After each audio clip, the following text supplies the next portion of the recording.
আচ্ছা, বাংলাদেশ গরিব রাষ্ট্র। বাংলাদেশের মানুষজন হচ্ছে গরিব। এটা কারা বলে বলেন তো?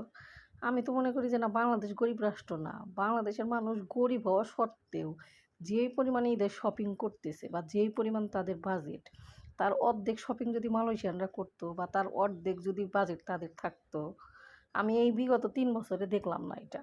আর এই যে এত বিশাল, বিশাল শপিং মল, কোনো প্রকার কোনো ভিড় নাই ঈদের আগে। আর এই যে প্রত্যেকটা জিনিসের উপরেই ঈদের আগে ডিসকাউন্ট দেয়, যাতে এই দেশের মানুষ বা এই মালয়েশিয়ান সরকার এতটা জনগণের জন্য চিন্তা করে যে তাদের ঈদটা যেন সহজ হয়। তারা যেন সহজভাবে এবং তাদের সামর্থ্য অনুযায়ী ঈদটা যেন সবার সঙ্গে খুব ভালোভাবে উদযাপন করতে পারে। এর জন্য প্রত্যেকটা জিনিসের উপরে ডিসকাউন্ট করা হয়। আর আমাদের বাংলাদেশের ব্যবসায়ীরা কী করে? মানে কোনো একটা অকেশন হইলেই মানুষের গলা কেটে ব্যবসা করে। দাম হচ্ছে ২ গুণ ৩ গুণ বাড়িয়ে দেয়। তো জনগণের চিন্তা করে না আসলে কেউ। সবাই হচ্ছে নিজের ধান্দায় ব্যস্ত, নিজের ব্যবসায় ব্যস্ত। তো